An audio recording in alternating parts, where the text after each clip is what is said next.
Okay, friend, Andy Jenkins, I just counted it up. We have been talking about the business side of sharing your ideas. And man, we've gone through 1, 2, 3, 4, 5, 6, 7, 8, 9, 10, 11, 12, 13. This is number 14. Man, it has been a run. And I've kind of enjoyed it. I've learned a lot putting this together, because so often when you get into the thought leader space, that's really what you're doing here. You're sharing your ideas, you're communicating, you're making a difference, you're changing other people's lives with what you know, with your expertise. When you get into that, it's so easy, if you're like me, to focus on reading, to focus on studying, to focus on, pulling the ideas together, to focus on communicating those ideas, to focus on creating the frameworks and worksheets and templates and all the tools that people can use that are so life-changing that you can very quickly overlook the business side of it, which is a necessary element of all of this. And so we've really been going through all of that, and I would invite you to just go back and revisit. I would tell you too, if you want to take a deeper dive into any of this, just look at the course that's down in the show notes, How to Get Paid for What You Know. There is where we really take a deep dive into all of this, but it's just broken down with templates and worksheets and other frameworks inside of that to where you can really do this. There's a course, there's coaching options, all the other elements. Today, as we close out, I want to dialogue about what do you do if you're doing all of this, but you're not doing it as a business, you're doing it as a nonprofit. And what you're going to find out, it's really very much the same. The difference between a business and a nonprofit is not how you run them. It's not even necessarily what you do. The difference is, at a base level, on the back end, what you do with the profit. And yes, that means a nonprofit should turn, ideally, a gain, a profit that could then be reinvested into other life-changing endeavors. In other words, instead of making a profit to go into people's pocketbooks or people's savings accounts or into boats or cars or whatever, flat screen TVs, the profit then goes back into more ministry or more service projects. But you got to run it the same. In fact, what you find out is if you're in the nonprofit space, it is so much easier to focus on the life-changing work you do if you're not stressed about the money. And so we're going to dialogue with you about how to do that. Now, full disclosure, let me tell you where this module came from. Earlier this year, my dad, in order to get his content out there, his ideas, he opened up a nonprofit. I'll drop a link down in the show notes for you to where you can go see all the amazing things that LifeLift is doing. LifeLift, that's the name of it. And early on, as we started pulling together a board of directors, I'm helping him put this together. As we started doing all of that, we started really kind of thinking, how do we want to run the business side of it? And so I created this module, kind of showing people how I would do a business side of it, and then saying, as a nonprofit business side of it, let's really, now that you know how I would do the business side of it, let's set it up and do it this way.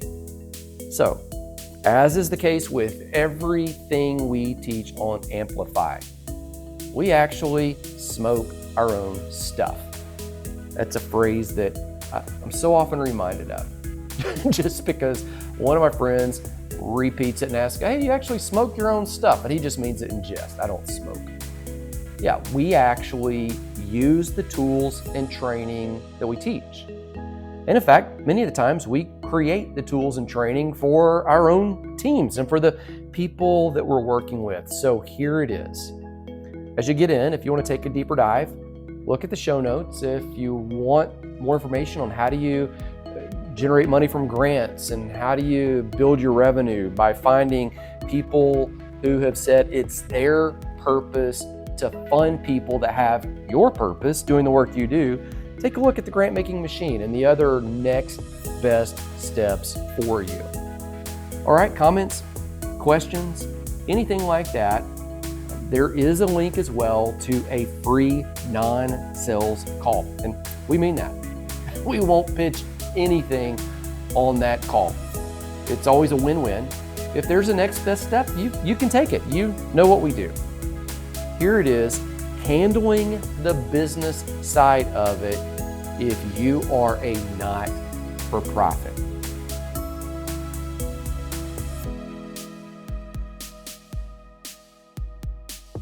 All right, let's talk about nonprofit organizations. This one will go a lot faster because now it's very similar to the other. The pro tip here is running a nonprofit, even running a church from a financial standpoint.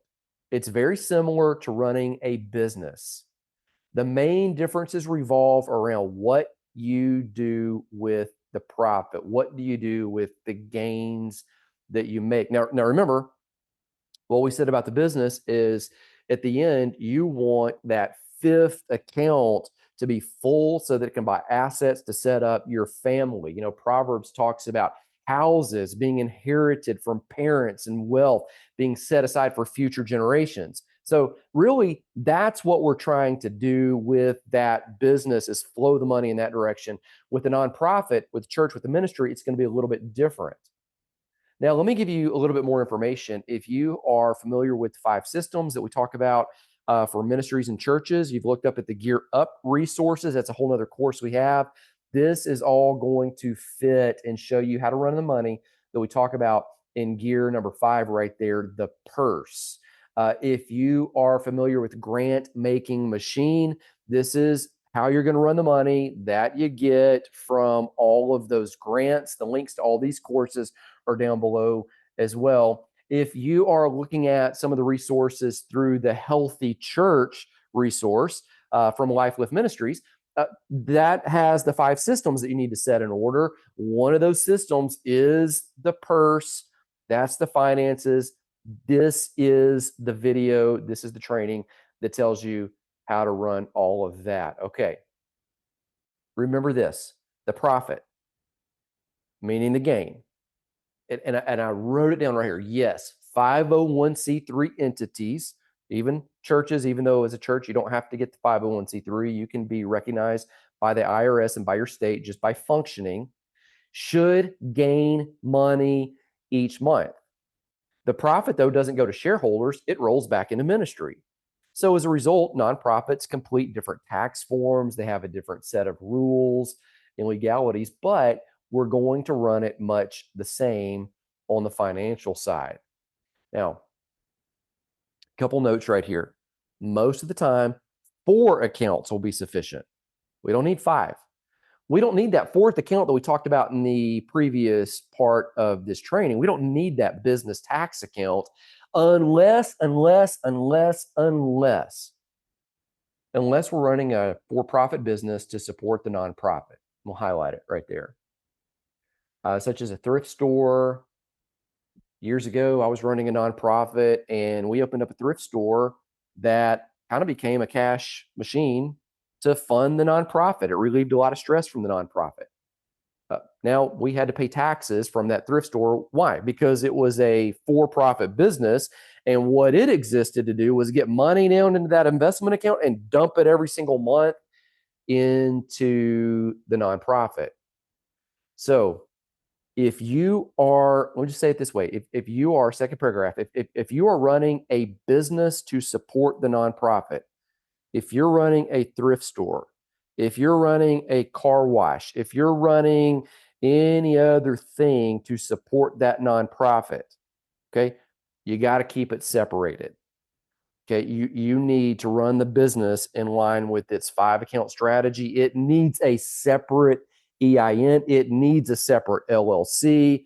And again, at the bottom of that, I would say instead of having a business investment account, you just have a ministry investment account. So again, just using the example, when we were running the nonprofit and we had the thrift store, all that money is coming into the operating account. We're paying salaries out of that account, personal salaries for everybody. It's leaving, through a payroll company.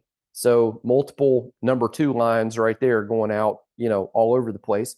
Number 3, we did set up money that had a runway to keep that business running, because we didn't want that business to hit a hard time or a lean time, and then it can't continue running and continue funding the ministry. So number 4, we did have a number 4 account there that was the business tax account because we had to pay taxes.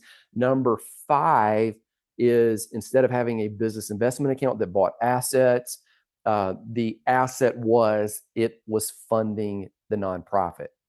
So it was investing into ministry, not investing into assets for other shows. So that's the difference right there in what you need to do. Don't shortcut the accounts in any way whatsoever, regardless, because the business must remain healthy in order to become a funding machine for that ministry, or you can take both. Okay, so again, look at all the highlights that are on this page if that situation describes you. If you're a ministry that has a business that also funds the ministry, you got to keep them separated.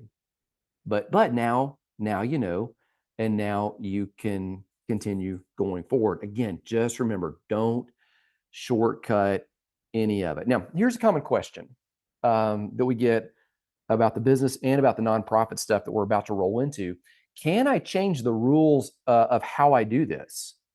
I would say you can. In fact, years ago, I was working at a shoe department, and you go to the stock room. Stock room is, oh goodness, 3 times the size of the show floor.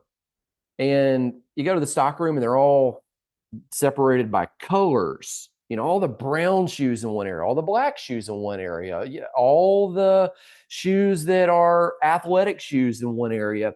And I remember the first time that the manager was walking me through the stock room, kind of giving me the tour and explaining all of it. He said something like this. Still remember the quote. Rules are for fools, guidelines for the rest of us. Rules are for fools, guidelines are for the rest of us. And what he meant was, in the shoe department world, there were too many variables. What do you do if you got a shoe that's black, but it has a lot of brown on it? What do you do if it's like one of those fancy wingtips? It's a Spectator, it's white and black. Does that go with the white shoes or the black shoes? And he would just say, rules are for fools. Like, the rule doesn't always fit. Guidelines. He was saying this, a lot of the stuff you get into is part art and part science. So it's part subjective, it's part objective. What we like to do is tend to go, well, there's a little bit of an exceptional mind, so the whole thing's an exception. And he would say, no, and that's not the case.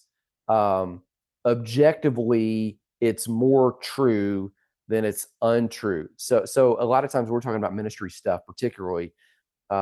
Most people that we're advising assume like they're the massive exception to the rule, like this won't work for them. And you go, wait, no, hold on. It will work. You have more in line than out of line with just kind of the objective play that we're saying to run. So yes, it's part science and you need to follow the steps, and it's part art, like these characters right here on the screen. And you do need to determine what works in your context, because your situation, I get it, is unique in some way. But, and you always know there's something coming when somebody says, but, don't assume it won't work for you until you try it as it's written. So run the play first before you adapt the play. Years ago, I was working at a church, and the guy had a phenomenal worship ministry, phenomenal worship leader, incredible musicians. And so what he would do, he would give them a CD of the song that they were going to learn to play for, worship services. And when they would come in every Tuesday and they would practice, and inevitably guys would come in there and they would just go off on these crazy riffs, or they would play a unique drum beat, or they would, sing it in a different way. And he would say, no. Like, at some point, you're going to be able to express yourself artistically. And that's what they all want to do. Oh, I really want to express myself. Like, this is my act. They would even spiritualize it in a good way. This is my act of worship. I want it to be me. I don't want it to be what's on the CD. And he'd say, I know you do, and you'll get to, but you got to play it as it's written first, And I got to know that you can do it like it's done and said to be done before we improvise. And so the guys who were the best guys and gals would always go, yeah, that makes sense. And so they would do it. And then, after they could show that they could do it as it was supposed to be done, he would let them, improvise. And so what I'm saying to you on this side, yes, you got a unique ministry. Yes, there are some things that are specifically you. At the same time, do it like it's written first. Okay, that's it. Same outline right here. We're going to go through what accounts do we need. That's number one. And we're going to talk about how do we use those accounts. And then number three, we'll make an observation. All right, so number one of three, 4 accounts you need if you're running a nonprofit. You don't need 5, you just need 4. Here's the 4 that you need if you're running a nonprofit. Now, I know you've seen the screen before because it's the same thing that we had with the business. The only thing I've done is I've just X'd out number 4, the business tax account, but I've left it there to where you could see exactly the play that we're running. So number one, you need a business operating account. Number 2, you need your personal checking account. Do not mix your personal money with the ministry money at all. Like just don't even do it. Number 3, you need a business savings account. We want to put money in that to build up 6 months of operating expenses. Number 4, don't need that. Don't need the tax account because nonprofit doesn't have to pay taxes as long as you stay in line and do all the forms and do what you're supposed to do. Number 5, business investment account. Yes, I think we should do that. Now, by comparison, here's the accounts we needed for a business. You see, the only difference is we have X'd off for the nonprofit. We have X'd off that tax account. Okay. Number 2 of 3, let's talk about how do we use these accounts. And let me just add this on the screen there. In the nonprofit ministry or even church world, here's how to use them in all of those spaces.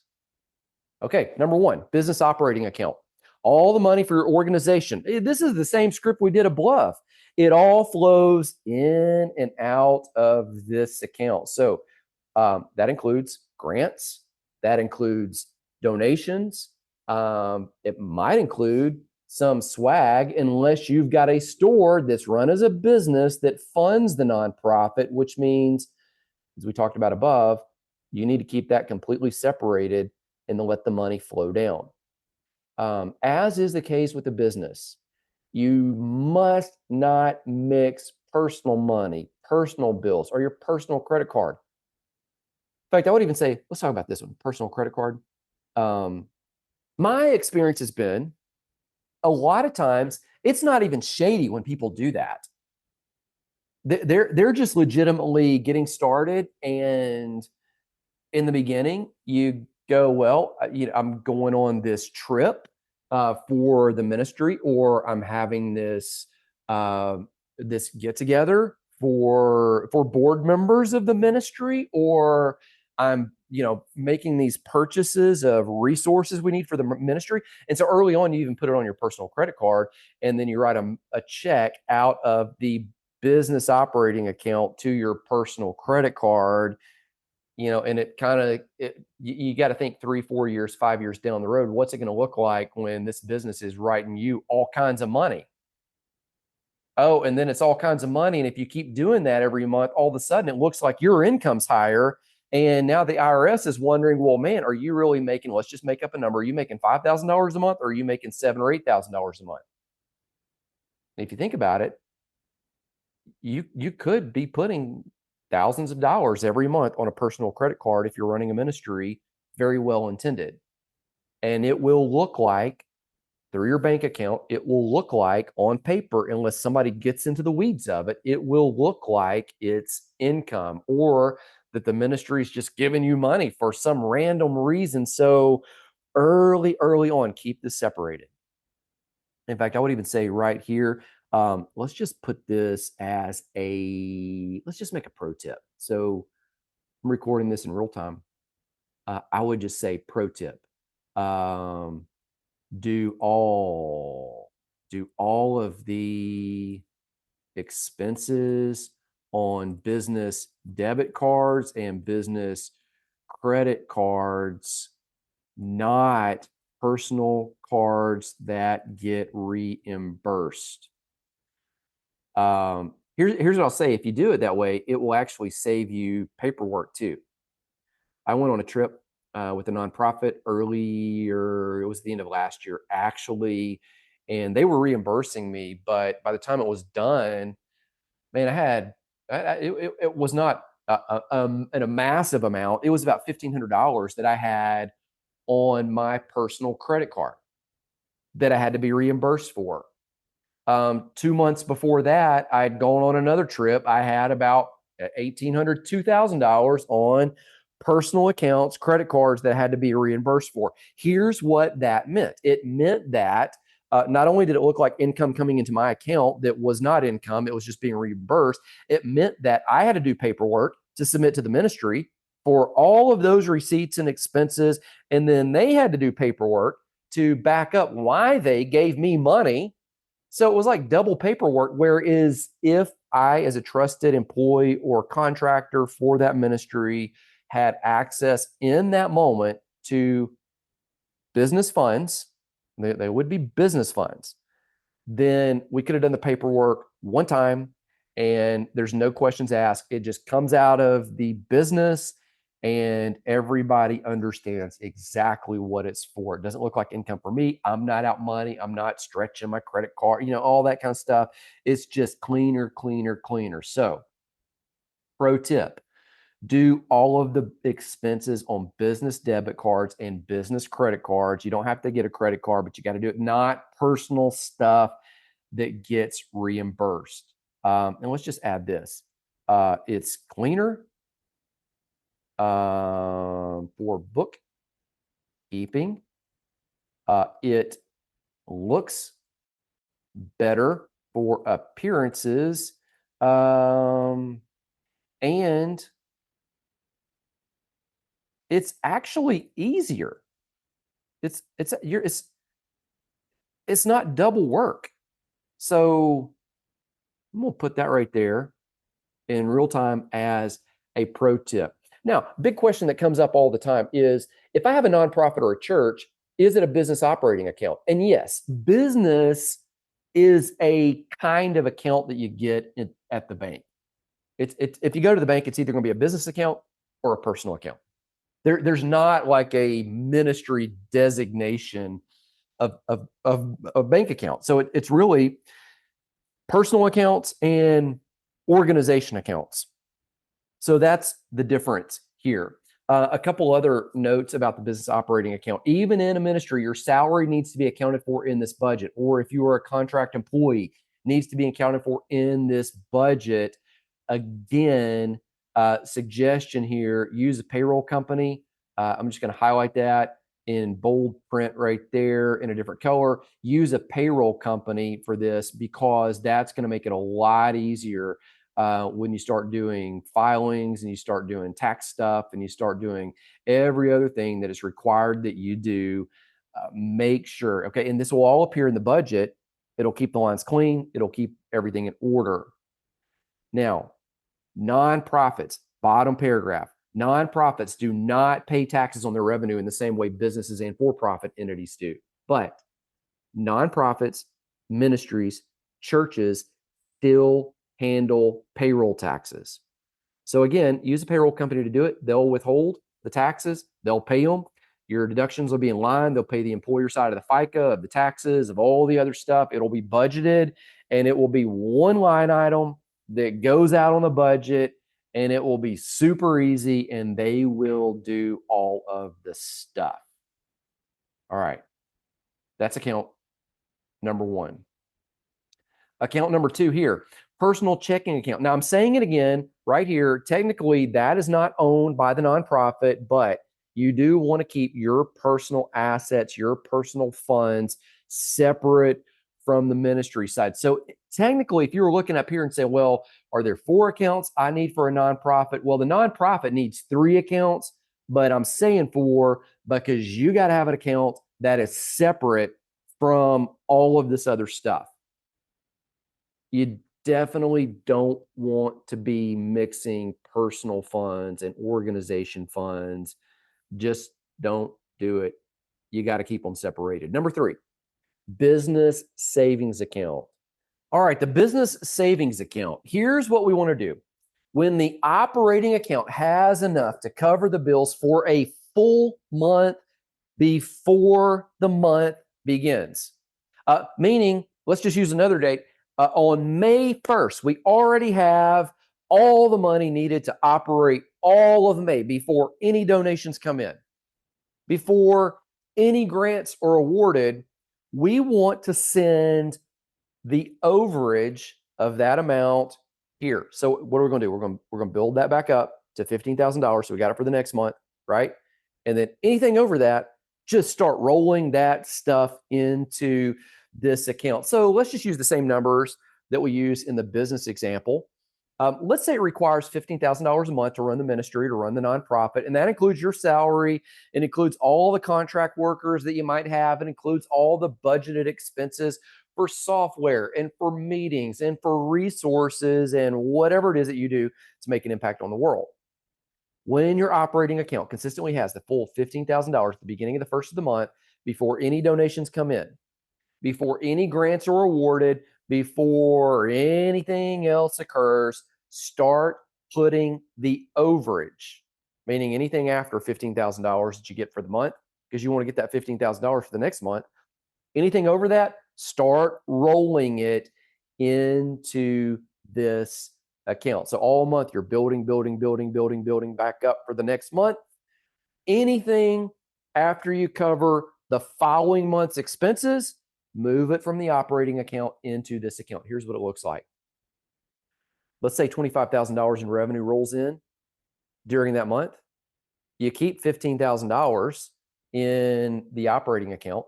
Let's just type that right here. That would be a really clean way to say it. So we keep $15,000 in the operating account for the next month. So that means we're going to have the money for the next month at the beginning of that month, meaning we start the whole month with a full tank of gas, and we place whatever overage into this business savings account right here. Now remember, this is different advice than we gave the for-profit entities. They've got to put a healthy money amount in the tax account. As a ministry, you don't have to do that. So this account has the capacity to grow much faster.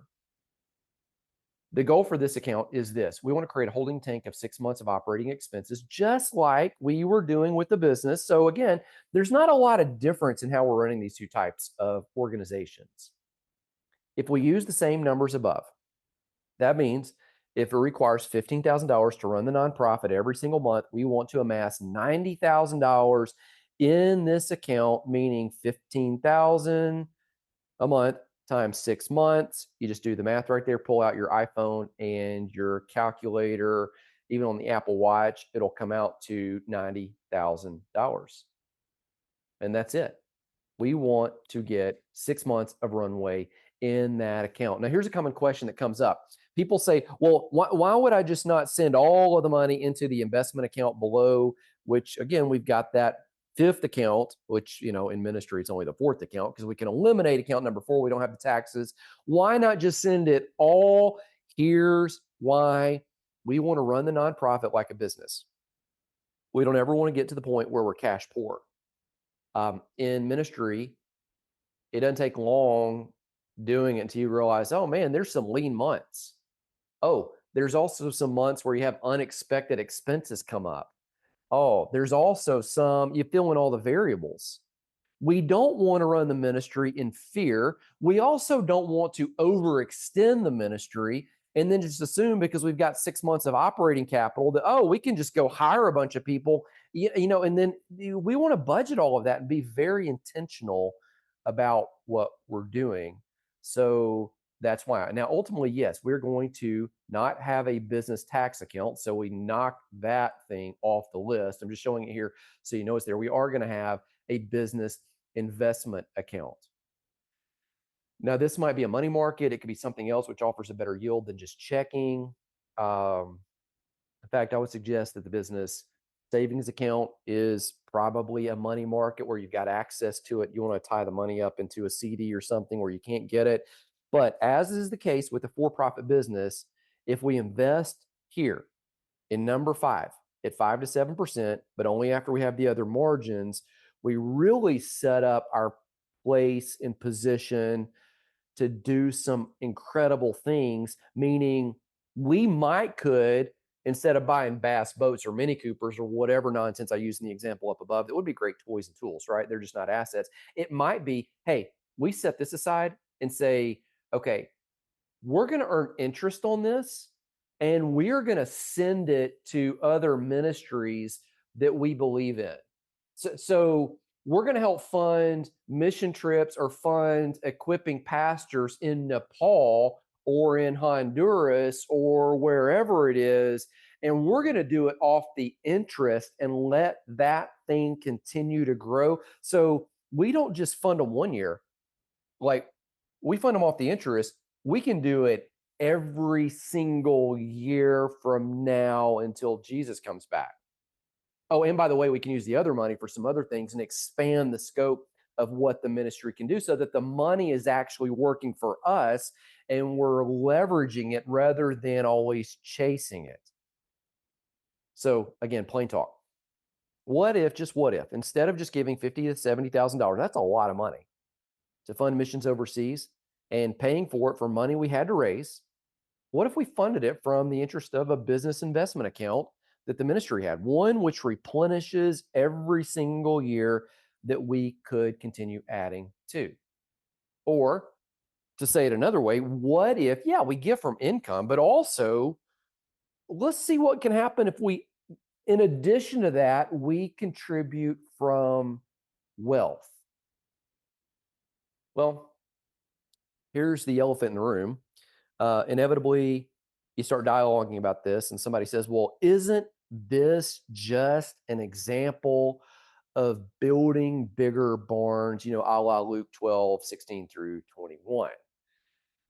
You probably know that story. Jesus spoke a parable saying, um, by the way, the setup on this is he's speaking to people who have the idea of money completely wrong. They're using it as kind of their measure of each other, not using it as a tool. So he says this parable: the ground of a certain rich man yielded plentifully. The rich man then thought to himself, saying, what should I do since I have no room to store my crops? Which is crazy anyway, because crops eventually go bad. So he said, I'll do this. I'll pull down my barns, I'll build greater, and there I'll store all my crops and goods. And I will say to my soul, you have many goods laid up for many years. Take your ease, eat, drink, and be merry. That's where that phrase comes from. But God said to him, you fool, this night your soul will be required of you. And then who will those things be which you have provided? The answer is not you. So it's he who lays up treasure for himself and is not rich towards God. Okay, a couple things about that. Observations. The man trusted in himself, and it was all for himself. I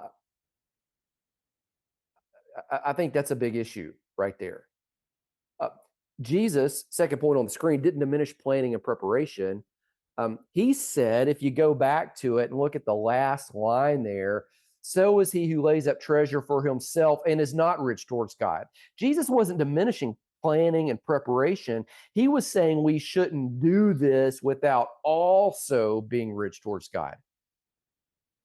There are so many verses. I was reading through the book of Proverbs this morning that talk about saving, storing, setting stuff aside, building it up bit by bit, and amassing wealth to even pass down to other generations. You got to remember, Joseph was guided by God and given the vision of ironically, building bigger barns. And as a result, he saved Egypt and Israel in Genesis chapter 41. So the key here is, what's the heart motivation? Um, Not necessarily the action. The same action done from one angle is awesome. Done from another perspective, it's absolutely devastating. And so that is the difference here. What you want to do after you have all of this is you want to just work the process. So it's very similar to the for-profit side. Okay, the strategy takes time, yes, but catch a vision again. What can happen if you do this, and if you think long term, rather than just trying to get the bills paid from month to month to month to month to month, and not really having a strategy for how we're using the bank accounts to manage the money, and telling the money where to go and using it as a tool, us telling it what to do rather than stressing about those resources. As we close out, I do want to quickly go through 4 common threads that we've seen between both the for-profit and the nonprofit side. As a reminder, notice these. We're using the same accounts on all of these, except for that nonprofit side does not have account number 1 for the business tax account. They all have number 1, the operating account. They all have number 2, your checking account, which is not owned by the business or the nonprofit. It's got to be completely separate. They all have a savings account. That's kind of that 6 months worth of runway. They all have an investment account that we're using to think about long-term strategy and really do something awesome with. Okay, so that's similar. Here's common threads they have. I'm going to give you 4. Number 1, and actually, that should have been number 1. So let's just change that, and let's just make this. Let's make this number 1. Same types of accounts. So how's that? And let's go right here. Let's just do 5 common threads between all of them. Okay, so same types of accounts. So here it is. Now this is number 2. You got to make a budget and you got to stick with it.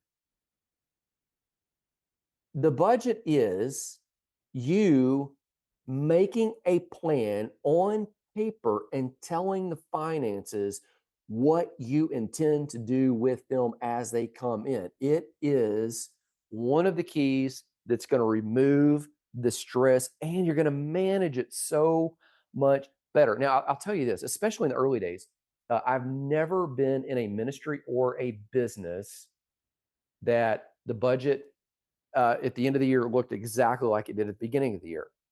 When you're new, those things tend to grow and they tend to adapt. And so you just adapt and adjust as you need to, but you don't make haphazard decisions.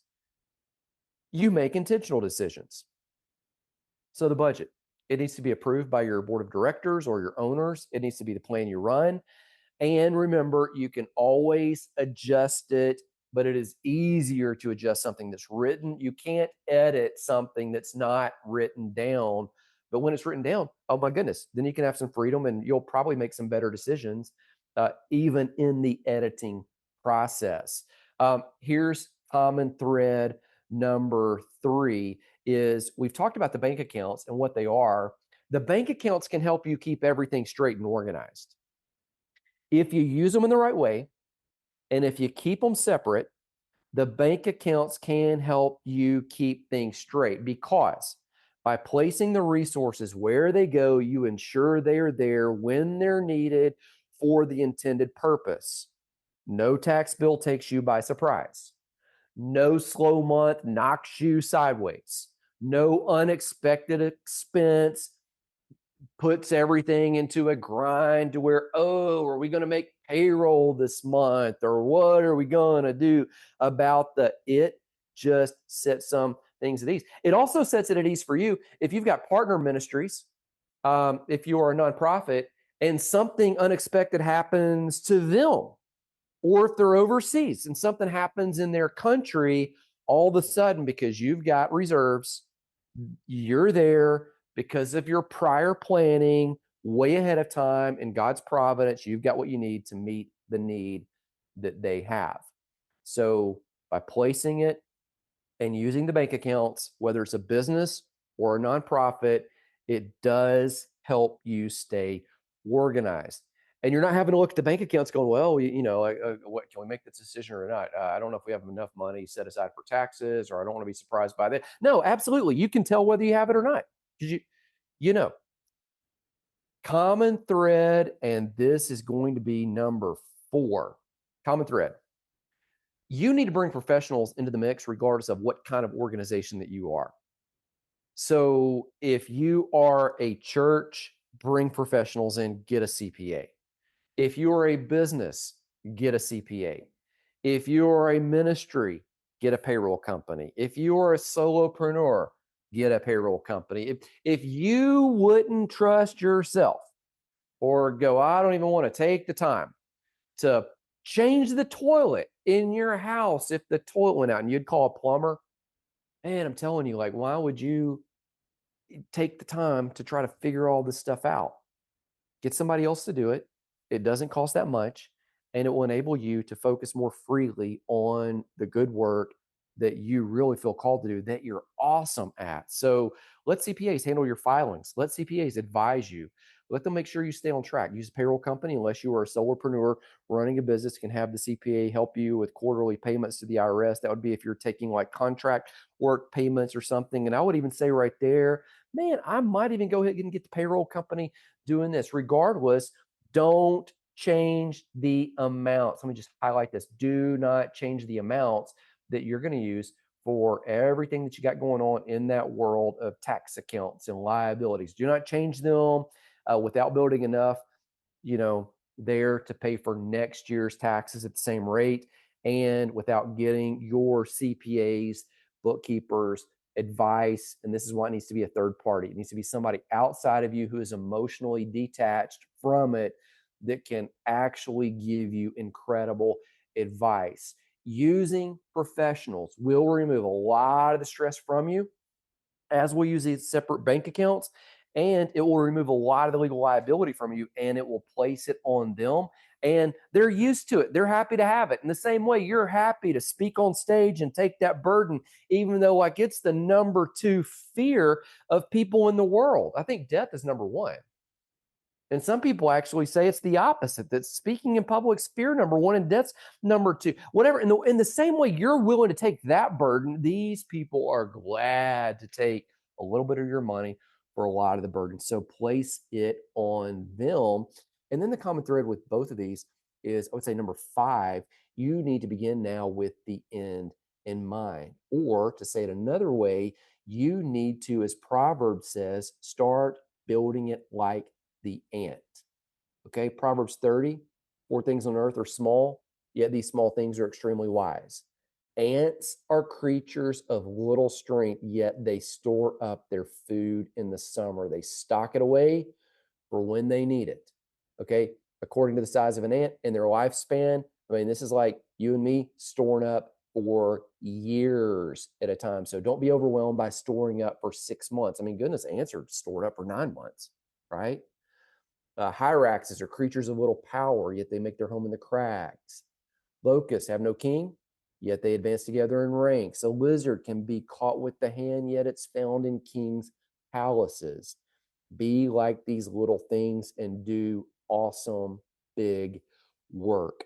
A note for you: it's easy, especially in the beginning. It is super easy to get overwhelmed by how far you want to go, by how many things you've got left to do, by where you are. But remember this: the time is going to pass anyway. Whether or not you choose to do something intentionally with the time or just kind of let stuff just happen to fall in place wherever it falls, that's completely up to you. The time passes regardless of how you choose to use it. So, my suggestion is to make the most of it, leverage the time while you do the amazing work that you are called to do, whether that's in business, whether that's in a nonprofit, whether it's in a church, whether it's in a ministry. A module to review, if you want to go for further study, is this: building a business plan to grow. There is a link. If you're watching this in Amplify Pro or as part of a course, there is a link down below to that. Okay, here's a review. Here's what you now know. You know how for-profit organizations, meaning businesses, should manage the money. You know how nonprofits, ministries, and churches modify the exact same play to steward their resources. And you also know, at the same time, the 5 common threads between both of these. Again, the outcome is the same. The result is we want you to be able to focus on the mission, to stress less about the money. All right, comments, questions? Anything else? Contact information for me is below. Would love to get your questions. Would love to take a conversation with you farther.